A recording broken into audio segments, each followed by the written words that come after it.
say the well behind St. Alder's Chapel was built before the church itself. No one remembers who dug it or why the stones bleed when it rains. Every generation in the village of Grendel hears the same warning: never draw water after midnight. But when you live in a place where faith has turned to hunger, warnings sound like superstition. It began during the famine of 1834. Crops failed, livestock died, and the river turned black with rot. The people prayed, but no answer came, only silence, and the endless sound of the wind slipping through the cracks of empty barns.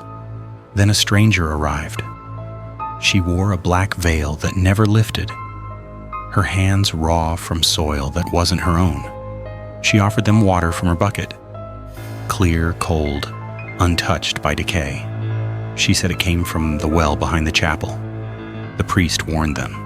That well was sealed for a reason. But thirst is stronger than faith. They drank, and within days the whispering began. At first it was faint, like someone calling from far underground. Children said the voices sounded kind, promising warmth, food, and forgiveness. But those who leaned too close heard their own names echoing back, distorted and wet, as if whispered through a mouth full of mud. When the first child vanished, they searched the fields, the woods, the river.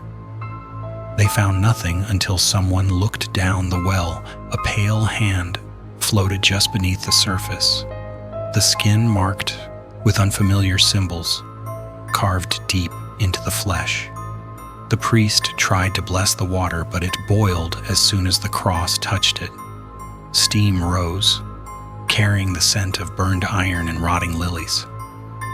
That night, the stranger's cottage caught fire, though no one saw her leave. All that remained was a circle of salt around her bed and a single phrase carved into the door: "What you take in thirst, you must return in blood." They filled the well with stones, but the whispers never stopped.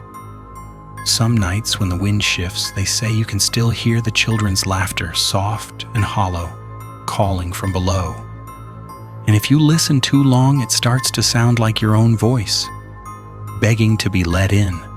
In 1972, during the church's restoration, workers unearthed the well again. Beneath the layers of brick, they found dozens of small bones, wrapped in linen, each tied with a red thread. The foreman ordered it sealed immediately. But one man, young, curious, kept a fragment for himself. He said it was just a story. 2 days later, he drowned in his bathtub.